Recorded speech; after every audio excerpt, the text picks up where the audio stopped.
This is episode 37 of the Equestrian Author Spotlight podcast. I'm Carly Kade, and today I'm speaking with Jessica Burkhart. Jessica is the author of the best-selling 20-book Canterwood Crest series with over 1.5 million copies in print in multiple languages. Her other works include the Unicorn Magic series and the standalone YA novel Wild Hearts. She makes her editorial debut with Life Inside My Mind. 31 authors share their personal struggles. I am so excited to bring you this episode, so let's get into the interview. Welcome to the Equestrian Author Spotlight podcast, a podcast featuring interviews with equestrian authors who love all things horses and writing about them. In each episode, you'll hear inspirational stories from horsebook authors, including writing advice and marketing tips to help you write your very own horsebook. If you're an author, aspire to be an author, or simply love horsebooks, then you are in the right place.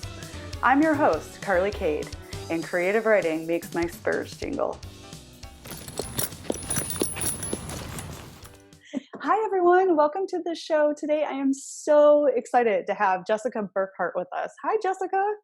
Hi Carly, I am so excited to be here. Oh, this is going to be a fabulous interview, and I cannot wait to start talking about your books and the excellent adventures you've been on since writing these books. But I always like to start off the interviews with talking to fellow horsebook authors about how their love affair with horses began. Can you share a little bit about that? Oh, for sure. Mine started really early. I was maybe 5 years old, and I moved to Central Tennessee, and behind my house there was a riding stable.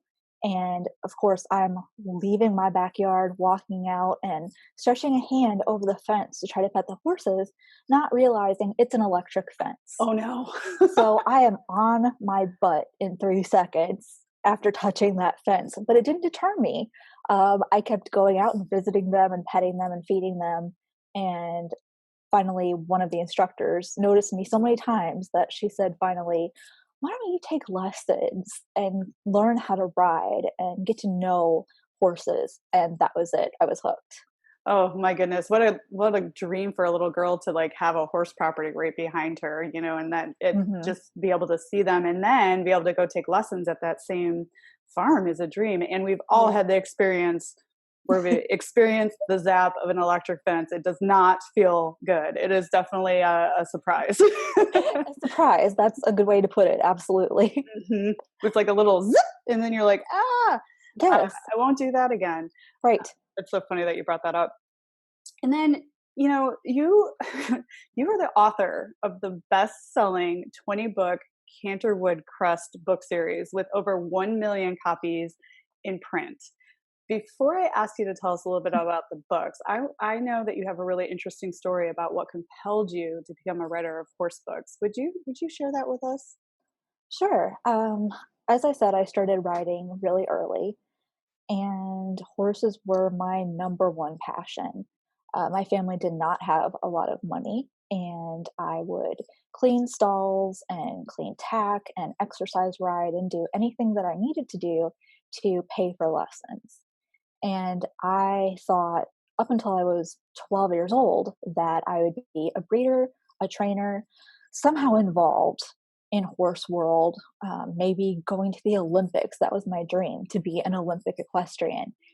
And I was diagnosed when I was 8 with very severe scoliosis, or curvature of the spine. I had to wear a hard plastic back brace from about here all the way down to my hips. And it went from a couple hours a day in the brace up to only taking it off when I would shower. And my spine twisted over 100 and some degrees to where it was pressing on my heart, pressing on my lungs. I had irregular heartbeat. I had a hard time breathing. And I finally heard from doctors that I would need a spinal fusion. And I said, okay, so when can I start riding again? That was the only thing that I really cared about. And my doctor said, I'm so sorry, but you were off at least for 2 years. And with the type of surgery you're having, if you would ride again and fall, your rods could snap and you could be paralyzed. Oh my goodness. So that was it for me. the surgery was so traumatic and so painful. I had 2 titanium rods and about 30 screws put in my back. My lungs collapsed during the surgery. It was so crazy intense. Um, and yeah, like I said, traumatizing, that I felt after that, I could not take the risk again of getting on a horse, something happening, and having to go through that surgery all over again. Because after surgery, I spent a year flat on my back recovering. Oh my So goodness. that was it. And I thought, I don't want to look at horses. I don't want to think about them. I don't want to be around them. I cut off contact with all of my horse friends. And I thought, that's it for me. And I need to find something else in life that I enjoy. So I thought of things that I could do while being flat on my back in bed and recovering. And I started homeschooling because I couldn't go to school while I was recovering. And I was reading a lot of magazines. And I thought, what if I could write a story? What if I could write something? So I wrote a bunch of really horrible articles, and none of them got published until I wrote a piece for Teen Ink magazine that published work exclusively by students. Mm. And that was it. I got my first giant paycheck for $5 whole, and I went and bought McDonald's with it, and that was it. I was hooked on writing at that moment. Oh, that is, that is so much for any young person to go through, but then to have something with your physical well-being deter you from being able to be around something that you're so passionate about, which is horses. My heart, goes out to you, but there is a bright spot here where you were able Yeah. to overcome such a difficult situation, and then embrace your love of creative writing, which then enabled you to bring horses back into your life through the Canterwood Crest series, Mhm. which is everyone knows who you are. Everybody knows about this book series. It's like amazing. So can you tell us about how you were able to go from not being able to look at horses or want to be around them because you lost the ability to ride them, in order to continue your life, but how did you come up with this story and find a way to let horses back into your life so you can share your creative writing skills with the world? Like, where did this come from? How did you Sure. overcome that to bring horses back into your life? Well, I had my back surgery in November of 2000, and I spent 6 years not active at all in the Mm. horse community. But finally, it was in November, or no, it was October of 2006 that I heard about this contest called NaNoWriMo, or National Novel, you know it, National Mm. Novel Writing Month. And the goal of that contest, for people who might not know, is to write a 50,000 word novel in 30 days. And I thought, this could be the next step up for me. I had been freelancing for those past 6 years, had about 150 articles published in various magazines, and it was great, but I wanted to try my hand at something longer. Mhm. So I had about a month until NaNoWriMo started, and I thought, what can I write about? I don't know enough really about anything. I don't think I could fill an entire book. And then one night, this idea started bugging me, and I thought, no way, nope, I am not writing about horses, anything else but that. But it wouldn't go away. Mm. And when I sat down on November 1st at my laptop, things just started coming out. And it turned into the story of a 13-year-old girl who left her tiny, small hometown in Connecticut to attend a fancy elite boarding school and compete on their equestrian team. And that story of Sasha Silver was born, and she was doing all of those things with horses that I wished that I could do. And I was riding again, as cliche as it sounds, but I was doing it through Sasha. And it gave me my inspiration, my love, my obsession of horses back. Oh, I just, that's yeah. that's amazing and beautiful, and I imagine healing for you too, to Mhm. be able to let them back in your life and experience them as you're telling this story, right? For sure, absolutely. It was painful and it was emotional, but it was, like you said, it was healing.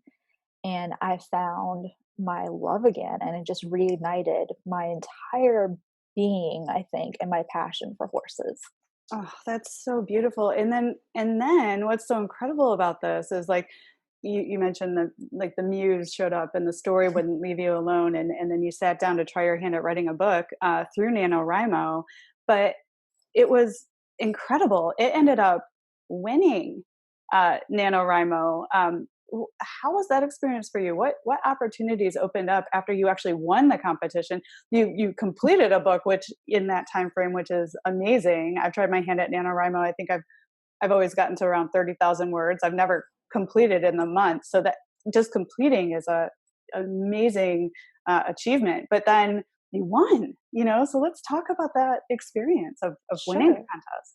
Well, winning NaNoWriMo means that you finished a draft of a book and it's likely going to be horrible. Mine was. The first draft of Take the Reins was garbage. But my favorite writing quote is, you can't edit a blank page. So I had plenty of pages to edit and make better. So when I finished the contest, I blogged that I've done it. I've written the horse book that I just wish that I could live out. Mm. And a brand new agent in New York happened to be Googling tween horse books. She was actively seeking to build her client list. And she stumbled on my blog, and I got an email from her. And I thought, this is a scam. This does not happen. Right. So I went back on the Nano forums and asked some of the published authors, have you heard of this agency? Have you heard of this agent? And they said, actually, yes, she's with one of the top agencies in New York, and you want to send her your manuscript. So it was in January of 2007 that I signed with her as a client. And we spent from January until April revising my crazy, messy draft and making it into something that we hope publishers would want to see. Hmm. And then so she took an interest in you because you had won the competition. Is that correct? She did because she wanted a horse book. She Mm. heard that horses were always in style. They were always popular things for publishers. They're Hmm. evergreen topics, I think, that it's timeless. Horses are timeless. And she knew that she wanted to put a horse book out. So that's how she thought, oh, the timing of this is great.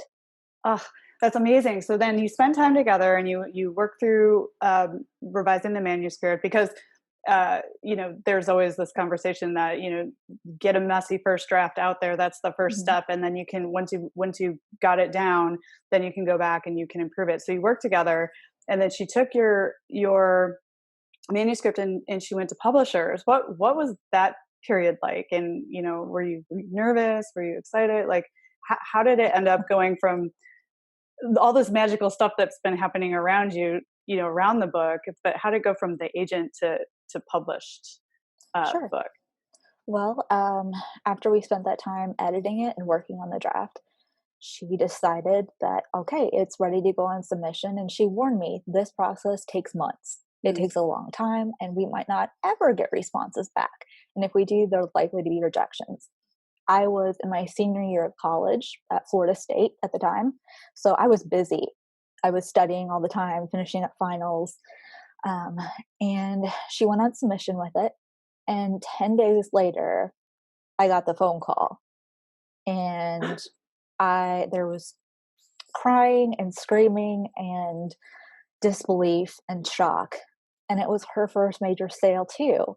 Oh wow. And she said, okay, there's a caveat to this. They do want to publish Take the Reins, but they want to publish it as part of a series of 4 books, and they want them to publish bi-monthly. And I said, okay, what does that mean exactly? Not really getting it at that time. Yeah. And it meant I was going to have to write a new 50,000 word manuscript every 3 weeks Oh my to meet the goodness. pub schedule. There was zero hesitation though on my part. I I'm said, sure. okay, yes, I want this. I can do this. So we Wow. signed the contract, and that's how it started. That is amazing. Okay, there's like so much to unpack there. Like, well, Sure. first of all, I mean, what a magical journey. I mean, Mm. and super congratulations. I mean, this is like what you just Thanks. explained is like uncommon, right? It's just like Yes. the universe aligned, and you kept stepping through and taking on challenges, and then this beautiful thing happened for you. And I'm so happy that this happened. But Canterwood Crest ended up becoming a 20 book series, very, very Yeah. successful book series. So first of all, how on earth, writing a book is not easy. Like, what did you do to just sit down and cram and get those books written with school going on in order to fulfill the contract? And then after those first four, how did it continue on to like 20 books? Right. Well, I finished up school. That was the first priority, Okay. to get that done. So Hmm. I graduated, and we decided, how are we going to do these covers? Will they be illustrated covers? Will they be photographic? And the team, I was so lucky, they decided they wanted to do photographic covers. Mm. So that meant they had to hire models and bring in horse models too. And they said, "We don't know anything about horses. Do you want to come to the photo shoots?" And I thought, what kind of dream is this? So I went to New Jersey, and I was lucky enough to meet, this is the model for Sasha and her horse Charm. And they shot the first four covers. It was a 16-hour day with a crew of about 80 people. They were planting flowers. They were, oh my gosh, they bought so much tack with them. And it was just amazing. But I got to meet the faces of the Mm. models who would be my characters. And that gave me so much inspiration and so much push and so much drive Hmm. that I went back home and immediately got into the second book. And once the second book was another really rough draft, the first book went into copy edits. So I was doing copy edits for the first book and finishing up the second. And it was just a process. Mm. And I thought, I'm only doing this for 4 books. I can keep up this pace. It'll just be 4. It'll be fine. And when I got to book 4, my agent came back to me and said, "So they're doing well. They've sold to Scholastic. We had had the film rights optioned. And, it very rarely works out, but just having that option was huge." Hmm. And she said, "Simon and Schuster wants 4 more. What do you think?" And I said, "Okay, let's do it." So we repeated that process all over again, back to the photo shoots, back to copy edits, back to writing. And that process repeated 4 books at a time, all the way up to 20 books. Wow, that is so incredible. Well, and Yeah, and to be able to be on the photo shoot and be a part of that for an author is very, very special. And then it sounds like they worked very closely with you and had you involved in a lot of the processes, which is also kind of rare. it Um, is. Absolutely. yeah, which is so neat. And then so that's a tight timeline. That's a big Mhm. commitment that you have to meet. So how did you go from book one to book two and come up with the vision of your story? Did the muse just pop up, which I love when that happens? Did the muse just pop up and say, this is where things are going? Or did you have to like sit down and think about it, outline it, and then stick to a regimented writing routine in order to meet those deadlines? Like how did your writing ritual look? Sure. It was very intense and very outline heavy. I needed to know, since it was a series, where I was going to make sure I could stretch plots and be pulling in new characters and have different things happening that would be interesting to readers. So when I would sit down to start a book, I would come in with a 20, 30, 40 page outline, and every chapter would be outlined. I would also have an arc that would extend over the 4 books. So we would do a 4 book arc, and then that arc would be complete before we would move on and explore a new arc.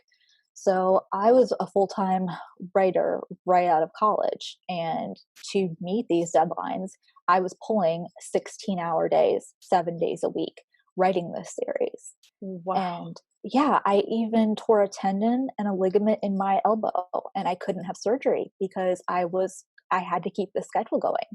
So I had to try to do the best that I could and wait until the series was finished to have surgery. So it's a very, very labor intense type of process. And it was very collaborative with my editor, with my publishing house. I did a lot of watching TV and reading and drawing from movies that I loved and trying to put in as many different elements of things that I thought would interest young readers who might not have necessarily been horse fans. Mm. Because I thought if I can get them in with the cute boys or going to a school dance, then maybe if they didn't like horses to start out, they'll stick around and realize it could be something they want to explore. And that's what started to happen.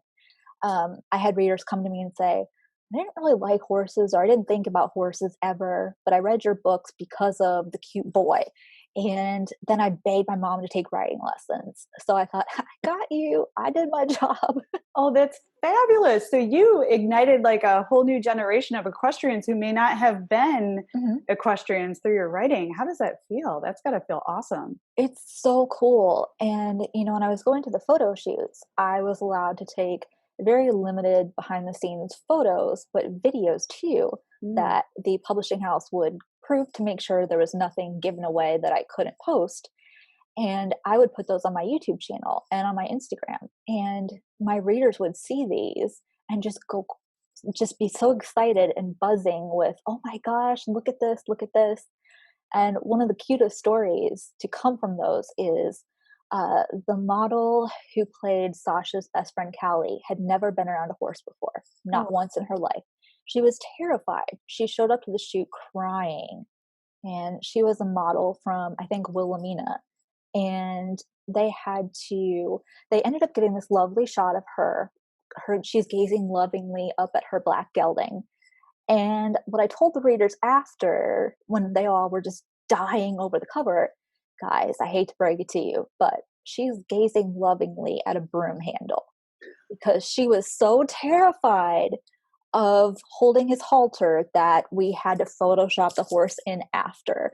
And they just lost their minds and thought that that was hilarious. But come to find out after, the model then started to develop a liking for horses. She didn't start riding, but she started, being okay with petting them.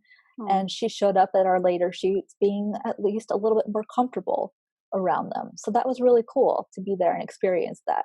That is cool. And that's like a really neat behind the scenes kind of story that you're able to Mhm. share with your readers who Right. like the behind the scenes stuff just as much as, when the Mhm. new book is coming and what happens in the new book. So you are at 20 books in the series. Is are you going to what are your thoughts around continuing, or where are you with the Canterwood Crest series now? Because we're about to get into some of the other the other project that you have out there right now, but I'm just wanted to see Sure. where you are now with the book in the series. Canterwood is wrapped as far as I know, as far as I've been told. It was my publisher's decision, but also mine, thinking that I don't want to ever, I guess, extend it just to do it. I Mm-hmm. want there to be stories that need to be told. Mm-hmm. So I self published a Canterwood novella, Mm-hmm. and I teamed up with a group of wonderful equestrian writers, including Natalie Reinert, and we put out this Christmas anthology called Deck the Stalls. Mm-hmm. So in that anthology is a brand new Canterwood Christmas story. So I'm hoping to do more things like that, little spin-offs. But at this time, yeah, we've closed Canterwood, but it was incredible. And we have 1.5 million books in print now for the series. That is an incredible accomplishment. I mean, just what you shared with us, it's just very obvious that like how dedicated to your readers and to your writing you were in order to crank out a highly successful series on a tight timeline like that. That is Sure. just really incredible. And you mentioned the screenwrites were optioned, and Mhm. I'm thinking with like the success of Heartland and some of the other things that are going on. Where is that? Would you like to see it become a series on TV or perhaps a movie? Would you like that, or what are you thinking there? I would love it, especially after watching Free Reign on Mm-hmm. Netflix. Mm-hmm. That series is fantastic. And I love Heartland too. As of right now, the options have all expired. Mm-hmm. So I'm hoping that another company will pick them up. And it's always something that I'm open to. I think Canterwood could potentially make a really great series on Netflix or another streaming platform, for sure. Absolutely. We need more horse series and more horse movies out there. And I hope that, when, not if, when Canterwood Crest becomes a series or a movie, that you'll be able to be on set as the, equestrian professional to make sure everything looks right and sounds right and they do it right, to make sure it's authentic to the equestrian lifestyle. Would you love that, or what? Oh, I would, because, for the Take the Reins cover, let's say, for example, I've showed it, but originally they didn't have a helmet on Sasha. They thought that it would take away too much of the fashion. They had even thought of having her in a dress. And I said, guys, that's not authentic to real equestrians. Let's put her in a really dressy, cute, sleeveless top. And let's put a helmet on her. It can be a black crushed velvet, really gorgeous helmet. Mm-hmm. And I had a lot to do with making sure the elements of the equestrian world were correct. So I think having, whether it's me or somebody else, having an equestrian on set who knows how things should be is really important. Mm-hmm. And what I love about this story too is it brought horses back into your life in such a cool, creative way, and that you completely embraced, not only the muse telling you had this story to write, but you embraced everything that showed up. It's almost like it was meant to be. Like the universe said, "Step this way, Jessica. Come with me. I've got horses in your future and creative writing in your future. Just trust me." And it sounds like you completely did. I did. Yeah, that must have been it, because I was going through this whole thing, working with Canterwood, and I got an email one day from Breyer, the company that makes the model horses that we drool over. Horse Girls, our shelves are filled with the Saddle Club Thoroughbred and Breyer. Mm-hmm. That's what they're filled with. Mm-hmm. And they said, we've read this series. We would love to do 3 models and package them with your books. And I thought, no, I can't even handle this right now. That is like every horse book author's dream. You're living the dream. So yeah, tell us more about that. Yeah. Well, we ended up with, I have one with me. This is the model Blackjack packaged with the 3rd book. And yeah, they put a little summary, and when they were designing them, they said, what do you think about doing a tour of our facilities in New Jersey? You can take a couple of photos if we proof them, and a couple of videos. I went. I got to see, I was with the designers. He created in front of me a Breyer model and then signed it. Just watching how it's done was mind blowing. And it is a dream come true to have Breyer models to go with your books. I can't even believe it to this day. Oh, that is such a dream. How incredible. That is such a dream come Yeah. true. And then I imagine there's some legal aspect to that, because the books are your intellectual property. Like how did they approach you about coming to agreement about using your characters to create the Briars? Like what Sure. was that like?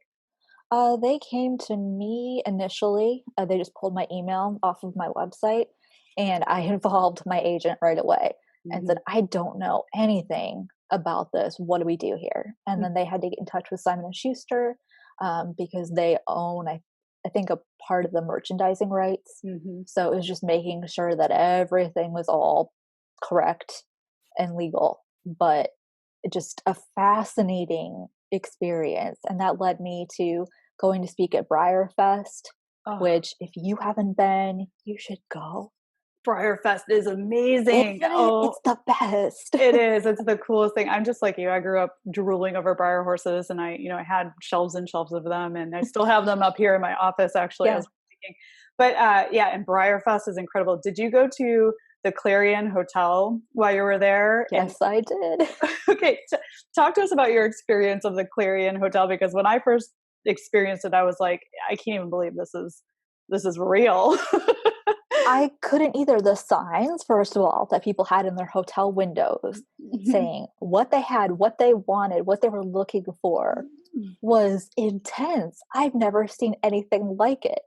And people, it was like they were there to follow, I don't know, the Jonas Brothers or something. It Mm-hmm. was just such a huge fan group of people, Mm-hmm. and people lining up to meet their favorite horses, to see the horses that inspired these Breyer models. It Mm-hmm. was such a fun, just almost overwhelming though atmosphere of energy. Yeah, it's like the Comic-Con of, It is. model horses. And this Yes. Clarion Hotel, it's not where like people stay there, but they flip all the rooms and it becomes like a swap meet flea Mhm. market, like shopping extravaganza of Breyer horses, ones that are hard to find, ones that are limited editions. Like every room has shelves and shelves and shelves and shelves, and people pack the halls, and they have all these signs, talking about their love of Breyer horses, and people paint their cars. Just a cool experience. And then when you talk to Breyer Fest, what did you do a book signing in tandem with that? I did. I did a signing and I spoke about, that cliche that I talked about earlier with a door closing and a window opening, thinking Oh, that this would never be something I would do. It had always been something that I'd wanted to attend something like Breyer Fest, but never imagined that it would come to me this way. hmm. And I think that resonated with people.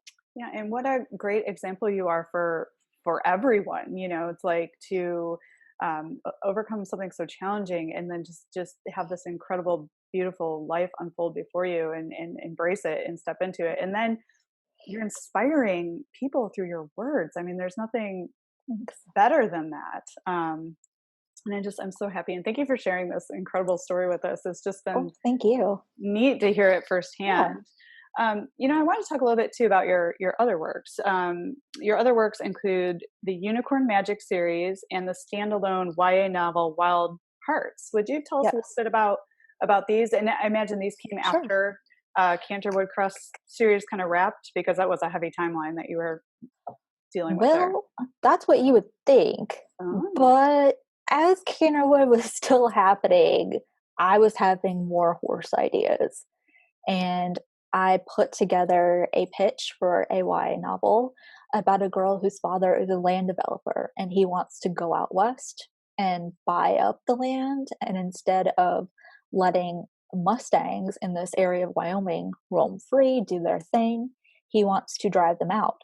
Hmm. And she wants to stop him. And it turned into my first YA novel with Bloomsbury called Wild Hearts.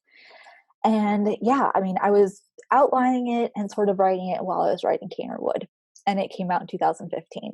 So that was pretty exciting. And after Canterwood and after Wild Hearts, I thought I wanted to try my hand at something younger. Hmm. So I wrote a 4 installment chapter book series called Unicorn Magic. Really Oh. super cute. Yes, very cute. For those of you listening in and not watching on YouTube, she's holding up the cover of the book, and it looks like. Did you work with an illustrator on those? I did, yes. And she just came up with the cutest illustrations. And it follows an 8-year-old princess who gets her first magical unicorn on her birthday. Oh, I love that. That's awesome. And in while you were working on these other, it's amazing how the creative mind works, right? Because you may be Mhm. working on one story, but there's other stories that bubble up all the time, and probably keep a journal or notes somewhere so you don't lose the Oh, idea. yeah. But you mentioned earlier too that you had dabbled in some independent publishing as being a part of the Deck the Stalls anthology, and you have been with a traditional publisher. Are you looking at the hybrid publishing route, or what is your preference, or what has been I mean, it sounds like you had an amazing experience working with a traditional publisher. Like, how does all Sure. that work out for you? And it sounds like you went with a different publisher for your YA than you had worked with Canterwood Crest. So, I that did. things like that can get a little complicated. Like, what's your experience been managing all that? I just want to make sure that I can provide for myself and Hmm. for my family. Hmm. So for me, it's what type of publishing do I need to do to pay my bills? And it's if I need to put out something independently and self publish a short story here and there, I will absolutely do that. Hmm. If it's switching to a different publishing house, if they want to publish my YA and stick with Simon and Schuster for other properties, that's great too. Hmm. Um, I really enjoy all aspects of publishing, and I like learning too. Self-publishing really taught me a lot about being a good editor, Hmm. and I think that was important because I later edited a YA anthology for Simon Schuster. So it's really, what can I learn about publishing and where can I learn it? And just taking my experiences wherever I feel will fit my stories best. That's really smart, and I like this conversation because there is a lot of possibility and a lot of Mhm. different routes you can take and a lot of different ways you can approach being an author. And a lot of authors are talking now about this hybrid model where some of their works will be with a traditional publisher and some of them they'll independently do, and then you're doing editing in the middle, which is what I want to talk about next. So you've Yeah, actually made your editorial debut with Life Inside My Mind, where 31 authors share their personal struggles, which is an important topic. Can you tell us about this book and its important message? I know you're passionate about speaking out about the importance of good mental health and taking care of your mental health. Can you tell us a little bit about this project?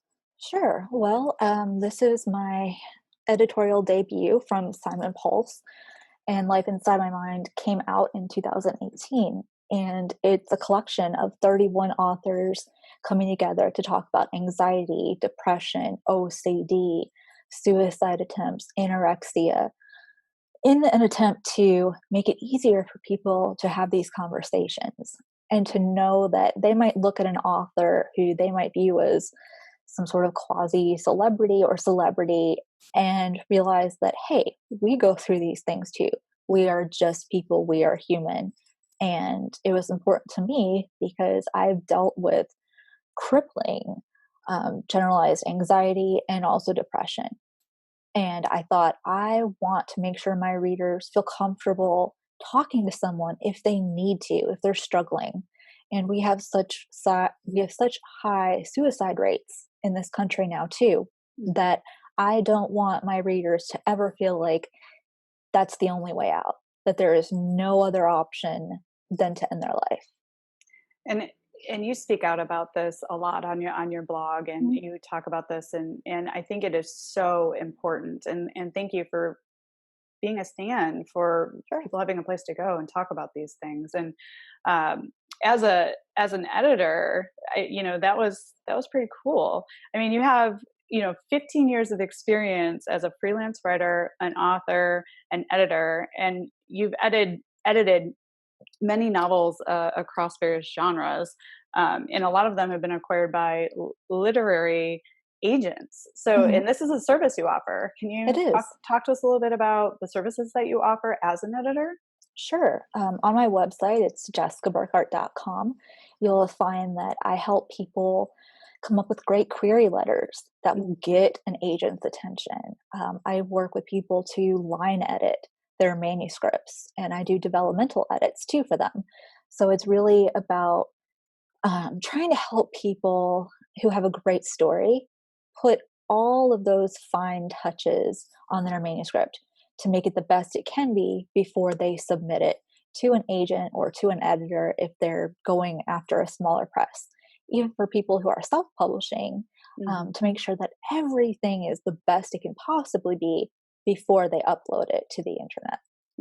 Good editing is so important. And what's It what's is. amazing about you offering this service is that you have been through it yourself. You've had the Yes. experience. You know how it works. So it's like makes a whole lot of sense that you would offer that. And I love that you offer that, but you also are teaching two online writing classes via the Writing Barn, which actually just started. But tell us about the Writing Barn and the courses and how people can sign up to be educated by Jessica Burkhart. Sure. The Writing Barn is fantastic. It's actually a brick and mortar building in Austin, Texas, Hmm. where they hold in person classes, but they've also spun off to offer online courses, which is where I come in. Hmm. So I get on Zoom and I teach people how to market their books, or how to write a middle grade or a YA. So if you go to thewritingbarn.com, you can find a listing of all of their classes, and their instructors are all just wonderful and so, so smart.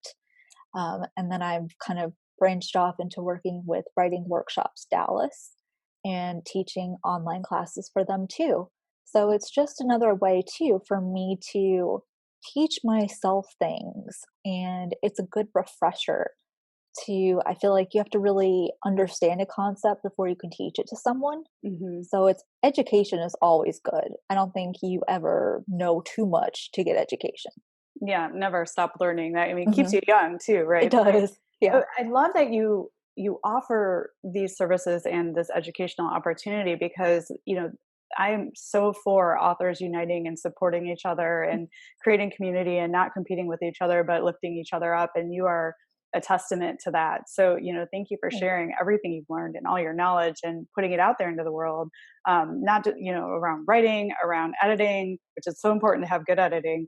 And then, also mental health awareness. I mean, you are a contribution, through your Thank writing, through you. all the things you're doing. Thank you for that. I wanted to go back a little bit to, when you first had all this success and the agent approached you and you had won NaNoWriMo.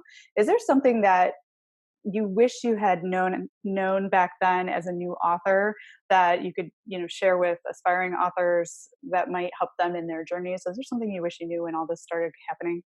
Sure. And it would be not to compare myself to everyone else. Mm, That was probably the biggest thing when I moved to Brooklyn and was living near and watching all of these big literary stars doing their events and doing their things and just wanting to, well, not feeling good enough, I think, or feeling like an imposter. So having that imposter syndrome mhm. and feeling like, oh, I must have gotten lucky. I really shouldn't be here. I'm really not that great.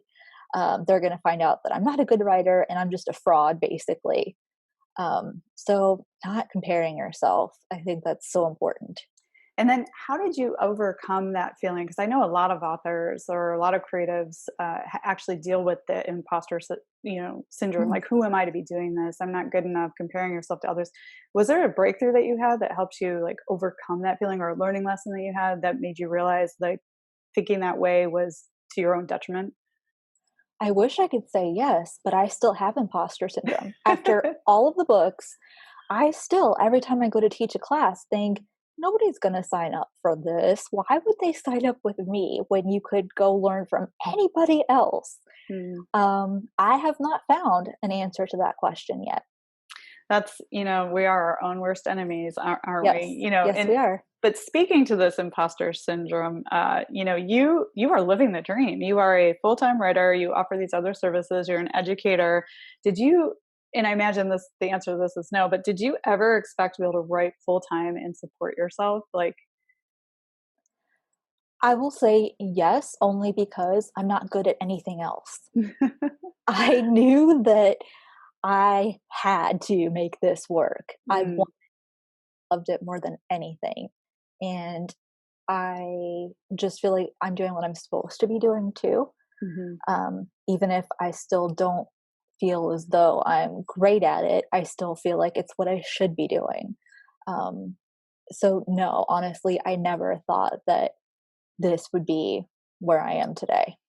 But you rolled up your sleeves and you did the work and you Yeah. educated yourself and you surrounded yourself by good people and you realized a dream. You said, I'm good at this, I'm going to do this, and you made it happen. So that's a testament to doing the work and educating yourself, and Mhm. anything is possible, right? You're Sure. proof of that. It is. And I think hard work honestly trumps talent a lot of the time. If you work harder than anybody else, I really believe that you can get to wherever you want to be. Oh, that's amazing and inspiring and true. Sure. Yeah, I think so. Yeah. And then, how do you reach your readers? Has there been anything that's worked like really well for you, or do you have any advice for authors on how to get to their readers or reach their readers better? Sure. I'm pretty active on social media, Hmm. but I think it's also because I enjoy it. If I didn't enjoy it, I believe my readers could tell and they really wouldn't want to interact with me as much. I try to hop on Instagram as much as I can and interact with them there. Just do little live pop ins, be like, hey, how's it going? What's up? Same thing with Snapchat. I try if I can to snap readers back or, post something there at least once or twice a week. So I think it's about doing those marketing platforms that you genuinely enjoy, Hmm. and just doing school visits too. That's such a great way to meet readers who will then follow you anywhere because it's often the first time that they've ever met an author in real life. Hmm. So they're just so fascinated by the entire process that they'll hop on and then follow you on all social media after you go to a school visit. And I think that's a really important thing that you said is that you engage with your readers. Like Mhm. if they snap at you or they you respond. I think that's a really important thing for people in our position who have readers that love our work to engage with them. Always Yeah. respond to readers, always get back with them, and it sounds like you're doing that really well. And speaking of your readers, do you have any like interesting stories to share about having met your fans? I can only imagine that they're rabid and they completely, I mean, I know how I was as a young horse loving girl devouring books or Breyers or what have you. Like they're rabid. So do you have any cool stories from meeting with readers? They do, and they are rabid. They will come at me screaming about how my character picked the wrong boy, or how dare she say that horrible thing to her ex-friend, and they're so invested, and I love it because I feel like I've done my job if I'm Mhm, getting them invested. mhm. I would say one of the greatest memories I've had is absolutely meeting readers at Breyer Fest. And also, I went to an inn in New England and had a sleepover with a group of teenage girls, a book club, who had read my books. We did our hair, we did our nails, we did our makeup, and Aw. we stayed up all night eating junk food and just gossiping and chatting. And I love stuff like that. I think it's hard for me to see authors who don't want to engage with their readers because they're the reason that we're allowed to do our jobs. Absolutely. Mm. Yeah. Yeah. That's amazing. And I love that. And then just what would you say is like the demographic? I imagine everyone who loves horses would your books would appeal to them. But like who was your target when you were writing the Canterwood Crest books? Like what was your like target age? For Canterwood, it's ages 8 to 12, 8 to 13. Okay. I just Mhm. wanted to clarify that too, because I'll read anything with a horse in it. But I was just Same. wondering, like, who you were focused on when you were thinking about writing the books.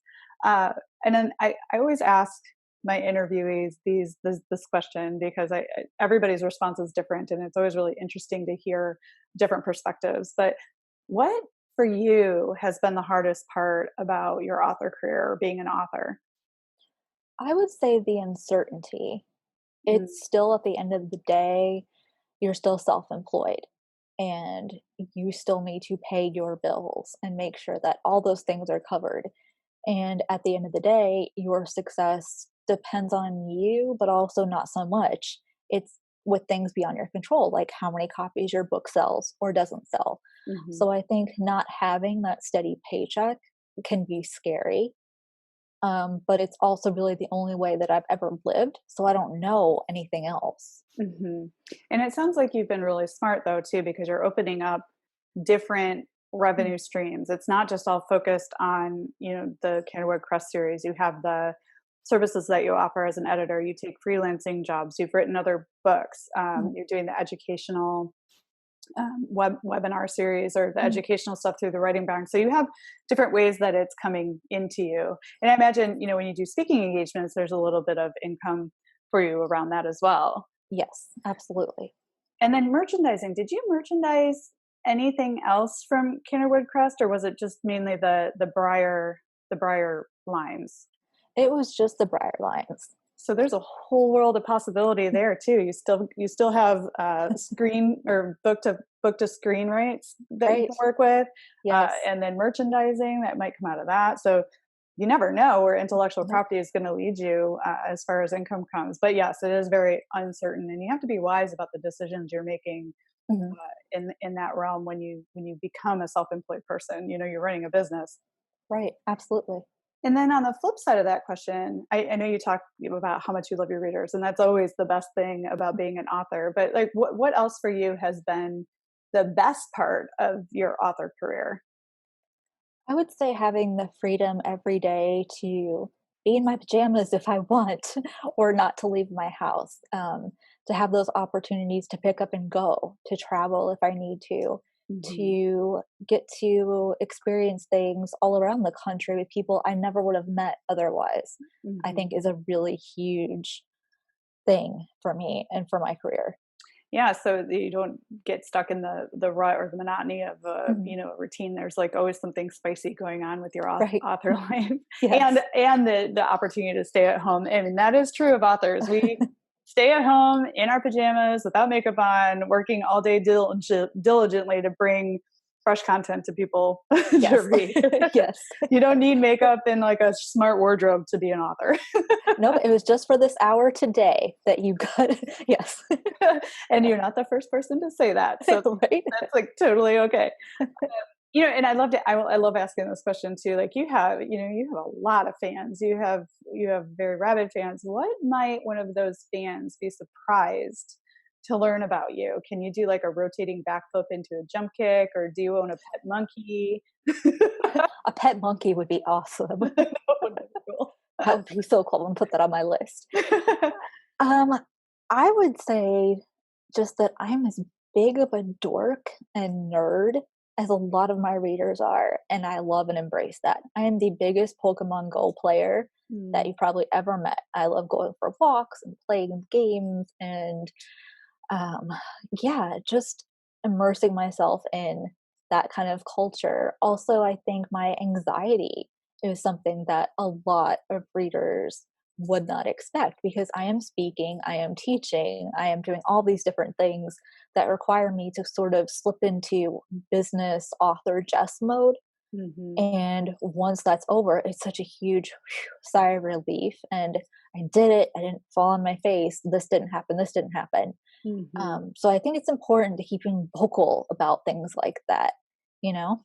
Absolutely. And, you're embracing those things about it. We're all dorks. We're all nerds. Like we should all embrace our inner dorkiness and, embrace that. And then we also all struggle with things like that. It's very real. And Mhm. I'm an introvert, and I feel where you're coming from. When I do something, not necessarily this, but like it requires a lot of energy to be out there and be forward facing and be the business side of us when we're introverted authors, that it takes me a while to recharge after an event or something like that. And that's what it's like, kind of taking care of your mental well-being, is to allow yourself the space to recharge, but then also put yourself out there, talk about it. But that's the part of managing it, is to put yourself in situations that you would rather avoid, but Mhm. being out there and being in front of people kind of helps manage that too. Would you say that's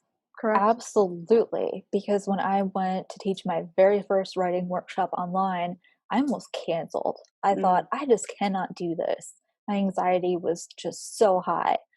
And then I did it. And immediately I had a class 2 weeks later, and it was a little bit less. mhm. Next class, a little bit less. So I think it's about doing those things that do make you uncomfortable, but also in my case, the more I do them, the less the anxiety tends to bubble up right Mhm. before. So it's a delicate balance though. It really is. And thank you for being so open and honest about that. I think that it's very important that we do that, to let everyone know that we're not polished, we're not perfect. We're managing things too. And Mhm. everyone is. I mean, that's Yeah. that's the real truth of the matter, is everybody's dealing with something. Mhm. So I'm really excited to learn about what you're curious about now. Like, what's next for you? Do you have any like burning projects that's spinning their wheels in your mind that readers might be excited to hear about?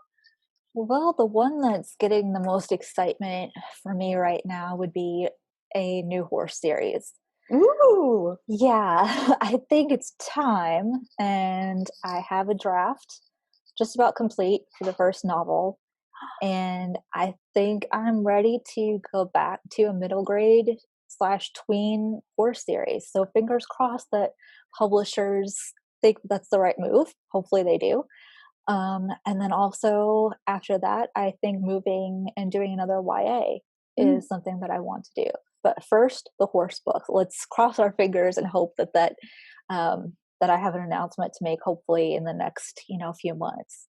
Oh, that's super, super exciting. I can't wait Yeah. for that. That's so great. And I'm sure your readers and your fans cannot wait. And what's even exciting about this too is you're going to write these books and grab a whole new audience of Mhm. young people growing up and inspire them to love horses. But then the people that loved your books before are going to snag those books up and read them right away. So like this fills a void for your readers, but then also brings along new people into the world of horses and loving books about them. So super Oh, I cool. hope so.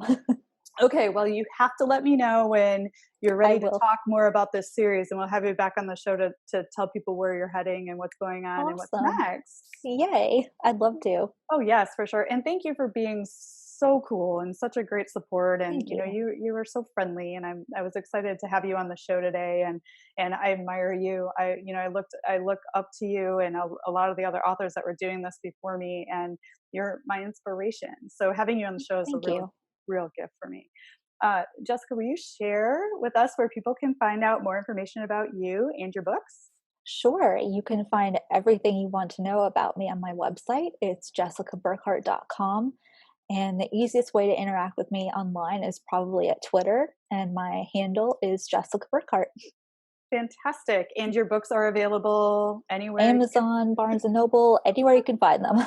Awesome. And I will link to all those places in the show notes along with pictures that Jessica has provided, so people can get straight to you and find out more about you. And again, I loved having you on the show. Thank you for sharing so much awesome information and congratulations on your enormous success. Thank you so much, Carly. This was a blast, and I cannot wait to come back. I had so much fun. Oh, me too. And you will be back for sure. So do let Yay. me know. Well, I'm always out there watching what you're doing. So I will reach out to you when I know you've got a little more to talk about that new series and the new YA book. So we'll do it again. Sounds good. I can't wait. Thanks. Have a great Thank day. you. You too. Bye, everyone. Thanks for joining us this week on the Equestrian Author Spotlight podcast. I hope you enjoy these Q&A sessions with wonderful equine authors who love all things horses and writing, just like me. Visit my website, carlykadecreative.com, where you can read the show notes, and make sure you never miss a show by clicking the subscribe button now. This podcast is made possible by listeners like you. Thank you so much for your support. Want a free guide to secrets of horsebook authors? Gallop over to carlykadecreative.com/wisdom to have author advice delivered instantly to your inbox. If you are an author who writes about horses and would like to be spotlighted, please let me know. Visit my contact page at carlykadecreative.com to fill out a request. I'd be happy to have you on the show too. Thank you for tuning in to the Equestrian Author Spotlight podcast. See you next time. I'm your host, Carly Kade. Creative writing makes my spurs jingle.